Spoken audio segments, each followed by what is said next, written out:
This is what the summer does to me. Do you see that? That's a fan. It moves on its own unless I have a towel underneath it. But that's what I use to blow out all the hot air from this room because of all the lights and tech gear and computer shenanigans that are always on when I'm hustling my work, summer school, midterms for summer school, which was today. Oh, I'm so glad that's over. But as I was studying for my exams, No, I can't say it with a straight face. I'm sorry, you don't study for online exams. You kind of just open another tab and Google search whatever you need for that exam answer. But as I was getting those done, let's close that door. Something about having that one open bothers me. But as I was doing the exam, Snoop Dogg came into my mind. Not Snoop Dogg, but I was thinking about like pure experts at their craft. Like I was thinking about expert table tennis players or just regular tennis players, expert karate players, and all of this is gonna fit in very well to each other and Snoop Dogg. As I was listening to podcasts about expert tennis table players and people who are experts at their craft, I noticed there was this reoccurring theme of they always have to play somebody who's, if not on their level, better. And a table tennis player, an expert table tennis player, would actually decline playing people who are really poor at the game because they don't learn anything and it's a waste of time. It seems a little bit rude too because the podcast that I was listening to, the expert player had a bunch of friends. This was actually a tennis player. He has friends who asked him, hey, let's have a tennis match sometime. And he knows that those personal friends are at such a low level that he's just going to destroy them and the match isn't going to be fun. And this is a reoccurring thing that has happened in multiple times throughout my life. I actually used to do karate. Back when I was 11 years old, I was in a karate class between the ages of 5 and I think 11 because I was literally the oldest and tallest kid in that class. And for some reason, I don't really know why he does it, but the sensei would pair me up with the youngest, which was kid in the class, a little 5-year-old girl. I'm more than double her size. And she couldn't contact hits or anything, and I would just kind of stand there very awkwardly like, hey, I can't practice my moves because I'm gonna hit her and she's gonna cry. I hit her and she started crying. That's just another example of there has to be a specific level of pairing with people. That one actually ended up being more age and size based rather than skill based, but I have a point to this. This is something that's also happened in card games I used to play, Card Fight Vanguard, where I was top of my shop when I used to play Card Fight Vanguard. And when new players would come in, a lot of them would ask to play me, and I honestly stampede them. And that's because I've been playing the game for a very long time, super intense training against my friends. I have the top tier deck, and I'm fighting what still looks to be well near a really poor built trial deck. And those matches where I just stampeded really bad players in Card Fight Vanguard was some of the worst games I've ever had. That's because me personally, I didn't learn anything from fighting them. And second of all, I defeated them super bad. I made them hate the game. I made them feel sad.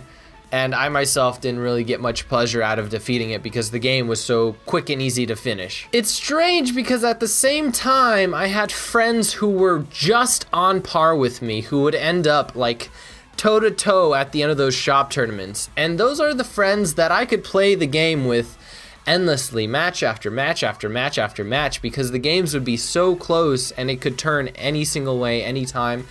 And in those games were the ones that I've learned the most out of everything. Moving forward to video games. Also, same thing. My friend said, hey, did you want to play Monster Hunter with my brand new friend who just got the game?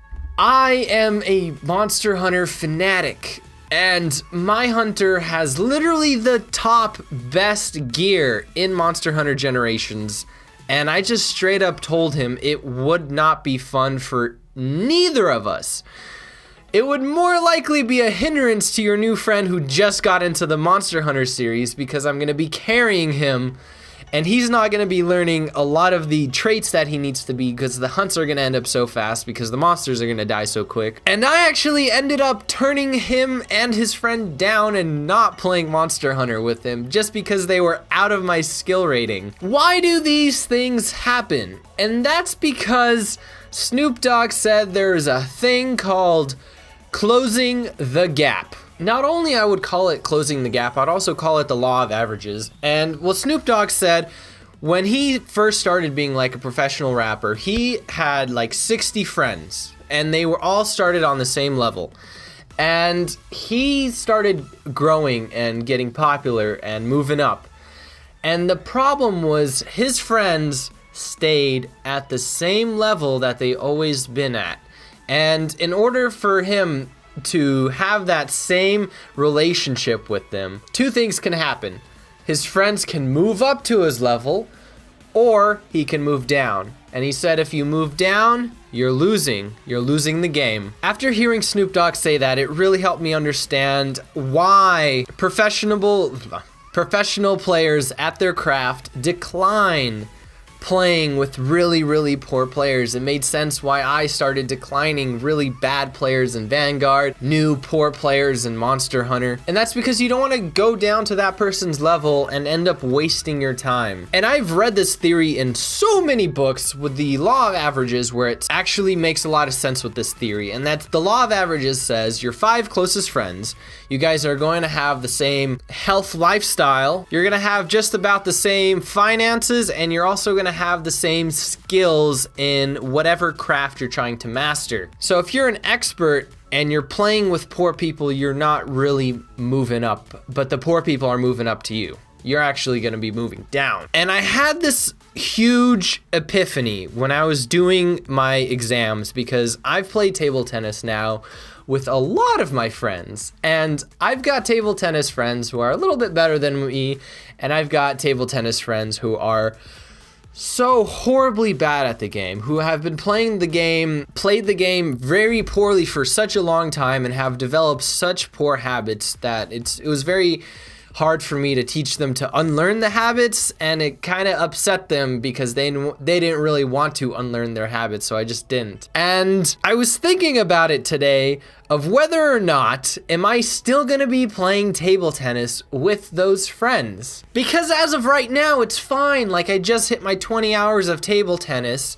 I'm not too well off in the game, but I'm still hustling at it. I'm okay with playing all of my friends right now because I still do lots of mistakes and I try to do like risky shots and shenanigans. But moving down the line a couple months from now, because I do play table tennis 1 hour each day, and I know I'm gonna get really good at this game. And I was thinking to myself, am I still gonna be playing table tennis with those friends that are super bad at the game? Or am I actually gonna start declining them, just like I've been with some of the other things that I've been doing, and just how professional competitive people also decline other people?